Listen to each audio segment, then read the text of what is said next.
Myth as a foundation क्या है cuter स्कीनियर का पॉलिटिकल जो myth of foundation is assume that every classical tribute upon some external universal foundation होता है। जितने सारे टेक्स्ट लिखे गए हैं उसमें कुछ सच है, कुछ यूनिवर्सल फाउंडेशन है, कुछ झूठ भी है।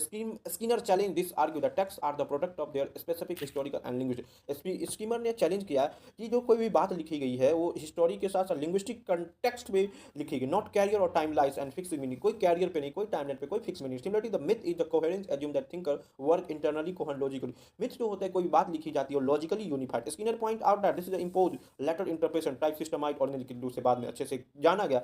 The myth distort our understanding. अगर कोई चीज झूठा लगे तो आपके सोचने समझने की कैपेसिटी को कम कर देगा। एंड यूनाइट यूनिवर्सलिटी एक तरीके building upon the role of linguistic context. अगर हमें जानना है क्रूशियल इंटर में, अगर किसी भाषा को अगर नहीं समझ पाओगे, किसी समय काल को नहीं समझ, किस तरीके से पॉलिटिकल कंसेप्ट को समझ। Skinner and Cambridge school argue we do not carry fix meaning. हम किसी बातों का फिक्स मीनिंग तो नहीं निकाल सकते। इंस्टीड देयर मीनिंग डिपेंड, किसी बातों को मीनिंग इस बात पर डिपेंड की किस तरीके से वो बातें कही गई उस टाइम के हिस्टोरिकल जियोग्राफिकल पॉलिटिकल परस्पेक्टिव को। इंस्टेंट टर्म लिबर्टी सॉवरेनिटी में भी एपियर पे जो आज आपकी लिबर्टी है सॉवरेनिटी एक जैसा लगता है, but meaning is earlier century different. और उस जमाने में जब लिबर्टी आया, जब सॉवरेनिटी आया हमारे पूर्वजों में, तब बहुत ज़्यादा दिक्कत था। बाय स्टडिंग लैंग्वेज, जब हम लैंग्वेज को समझते, intention and contribution scholar reconstruct, हमें जरूरी है किस समय में कौन सी बातें कहा गई है। The approach shift focus, approach focus करता है थ्योराइजेशन प्रैक्टिकल यूज एम्फेसाइजिंग कहता है, और मोर रेडिकल शिफ्ट इंटरप्रिटेशन जिन डेरिडा डेरिडा कहता है concept of deconstruct। Derrida challenge the idea text have single stable meaning. Idea ने कहा, डेरिडा ने कहा कि टेक्स्ट के सिंगल में according to him language inherently unstable. Language एक समय में ही होता है, अनस्टेबल होता है, their meaning is always different.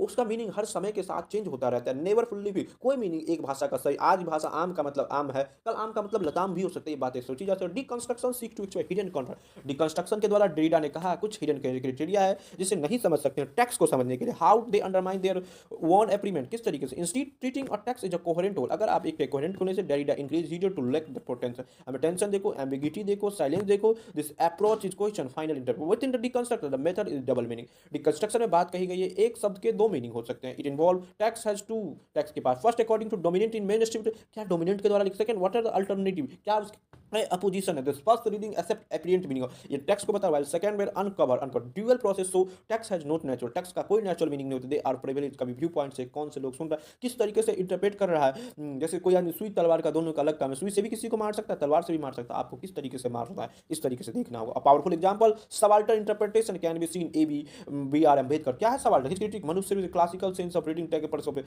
इसने कहा है बी आर अम्बेडकर कि मनुस्मृति को समझ के हमारे जो पूर्वज है, एक वर्ग जो है ए वर्ग वो बी वर्ग को छोटा मान के चैलेंज करता है। Well orthodox represent treat Manusmriti as a sacred authoritative text, और ऑथोरिटी होता है ये हमारे लिए पवित्र ग्रंथ है, ये कहता है ये हमारा पूर्वजों ने दिया है। Ambedkar oppose expose the legitimate